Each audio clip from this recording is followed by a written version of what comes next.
द्वारपाल।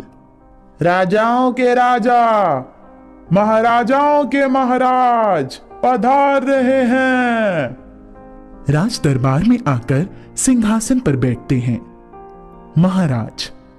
हाँ, दूरदर्शन मंत्री जी, अपनी दूर की दृष्टि से देखकर बताइए कि हमारे राज्य में क्या क्या हो रहा है। मंत्री। महाराज, सिर्फ आप ही सुखी हैं, बाकी सारी जनता दुखी है। महाराज आंखें तरेर कर, क्या बात कर रहे हैं? मंत्री। क्षमा करें महाराज, जनता गरीबों की तरह आस लगा कर बैठी है कि सरकार की जब दया हो और हमें कुछ दान दे दे।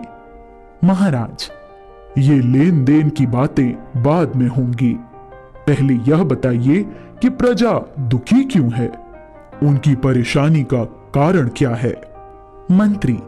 महाराज, ऐसे आपको पता नहीं चलेगा, आपको भेष बदलकर राज्य का भ्रमण करना पड़ेगा।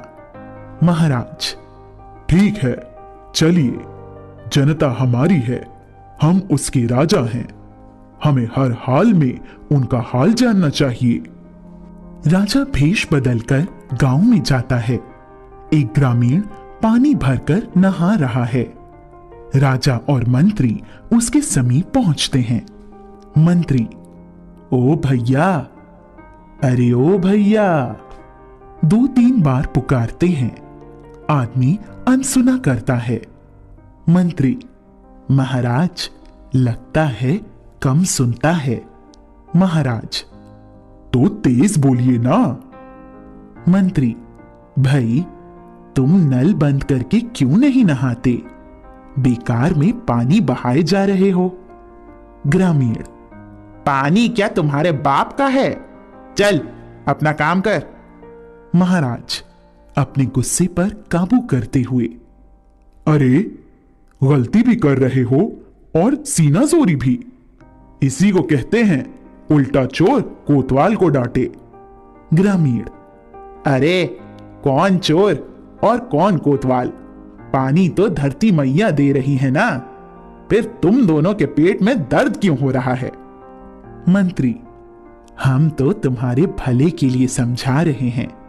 तुमने वो दोहा पढ़ा है ना, रहीमन पानी राखिए, बिन पानी सब सून, पानी गए न उबरे, मोती मानस चून। महाराज। अरे भाई, देश में पानी सीमित है, अगर आप पानी बर्बाद करेंगे तो आपकी आने वाली पीढ़ी बिन पानी के कैसे जिंदा रहेगी? ग्रामीण। हाँ, यह बात तो मेरे भेजे में घुसी ही नहीं थी, अब से ऐसा नहीं करूंगा। मुझे माफ कर दो भाई, तुमने तो मेरी आंखें खोल दी। महाराज और मंत्री का प्रस्थान। मंत्री। अरे महाराज, वहां देखिए, एक आदमी भैंस को तालाब में ही नहला रहा है। भैंस वाला।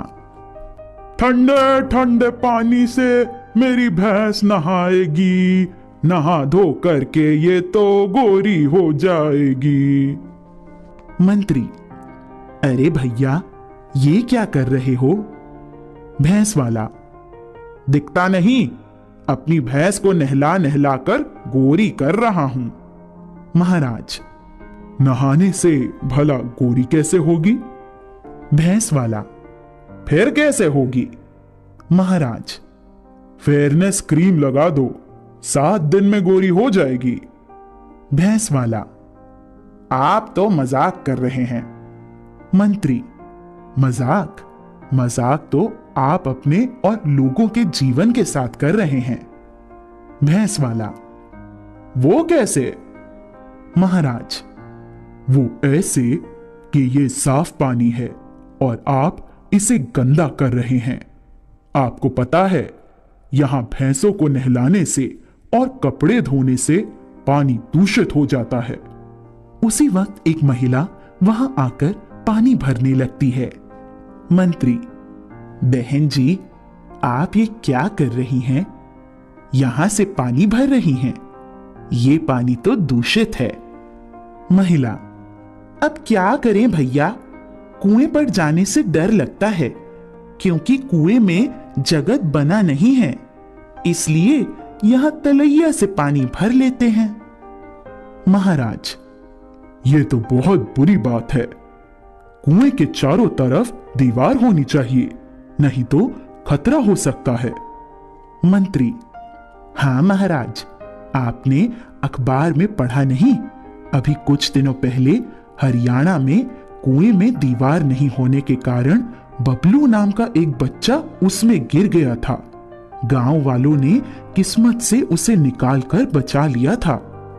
महाराज, महिला की ओर देखते हुए, इसीलिए तो कहता हूं कि पानी के स्रोत से 10 मीटर की दूरी तक किसी को नहाने धोने या मल त्यागने से रोकना चाहिए।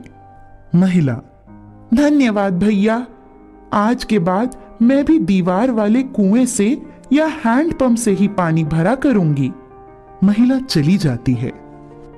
भैंस वाला, भैया, आप लोगों ने तो मेरा दिमाग खोल दिया।